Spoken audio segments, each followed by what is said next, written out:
फडणवीस साहब, सरकार के स्कूटर पर दो लोग या दो पार्टियां बैठी हो ना, तब तक तो स्कूटर कंफर्टेबली चलता है। जब तीन लोग एक स्कूटर पे आ जाए तो थोड़ी जगह की कमी हो जाती है और टाइट हो जाता है। महाराष्ट्र के स्कूटर में सबसे आगे आप बैठे हैं, पीछे अजीत पवार बैठे हैं, बीच में बैठे हैं शिंदे जी। अब शिंदे जी को बीच बीच में घुटन बड़ी होती है, क्योंकि हम लोग दिल्ली में बैठे हैं तो आए दिन शिंदे जी दिल्ली पहुंचे, इससे मिल रहे हैं, उससे मिल रहे हैं। और जब उनके नेताओं से, उनकी पार्टी के लोगों से बातचीत होती है तो उनको लगता है कि थोड़ी घुटन हो रही है कि फडणवीस जी ही तय करते हैं कि किसको बनाना है क्या। उनको मतलब जो एक छूट चाहिए ना अपने हिसाब से काम करने की, आप उनको छूट नहीं दे रहे।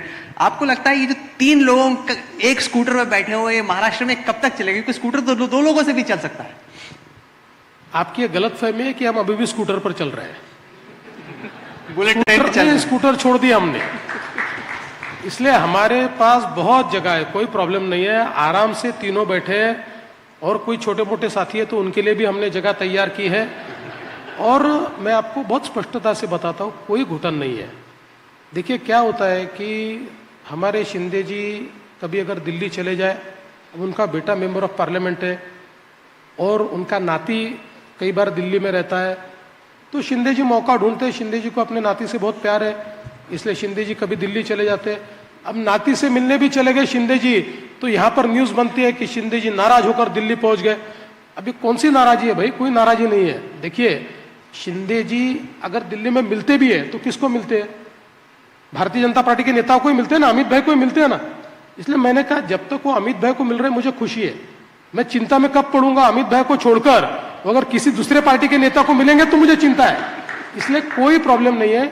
अभी मैं आपको एक उदाहरण देता हूं, अभी बहुत रिसेंट उदाहरण है कि जिस दिन हमारी आचार संहिता लगने वाली थी तो उस दिन मैंने कैबिनेट की मीटिंग रखी हुई थी और सुबह सुबह उनका फोन आया। उन्होंने कहा मैं रात भर जगा हूं, तो कोई बहुत इंपॉर्टेंट कैबिनेट में विषय। मैंने बोला 3 विषय और नॉर्मल विषय, चूंकि आगे मीटिंग नहीं होगी इसलिए मैंने आज रखी है। तो उन्होंने कहा फिर मैं नहीं आया तो चलेगा, मेरे को शायद ऐसा लगता है सलाइन भी लगाना पड़ेगा, तबीयत बिल्कुल ठीक नहीं है। तो मैंने कहा आप आराम कीजिए। मीटिंग हुई, उनके सारे लोग, सारे मंत्री उनके मीटिंग में थे। हमने बताया वो नहीं आने वाले। 3 विषय और बहुत छोटे विषय थे। 15 मिनट में मीटिंग समाप्त हुई, चाय वाय पिए, हम सब लोग। मैं निकला और मुझे मेरे मोबाइल पर देखने को मिला शिंदे जी ने मीटिंग का बहिष्कार किया। अरे भाई ये कौन सा बहिष्कार है? नेता बहिष्कार करे और सारे मंत्री मीटिंग में बैठे, ऐसा कभी होता है क्या? अगर बहिष्कार होता तो एक भी मिनिस्टर नहीं आता। सारे मिनिस्टर बैठे हैं और नेता ने बहिष्कार किया। इस प्रकार की खबरें, तो देखिए क्या होता है कि कभी कभी खबरें बनानी भी पड़ती है, कभी बन भी जाती है। तो मुझे ऐसा लगता है, मैं आपको बहुत, और आप शिंदे जी को भी पूछिए, कोई घुटन नहीं है किसी को, अच्छे से चल रहा है। आपने उद्धव जी को भी हैंडल किया अलायंस में, शिंदे जी को भी करते हैं। किसको हैंडल करना ज्यादा आसान, ज्यादा मुश्किल? शिंदे जी को हैंडल करना बहुत आसान है। इसलिए आसान है कि शिंदे जी एक इमोशनल व्यक्ति है और मैं भी थोड़ा इमोशनल व्यक्ति हूं, तो इसलिए हमारा पड़ जाता है।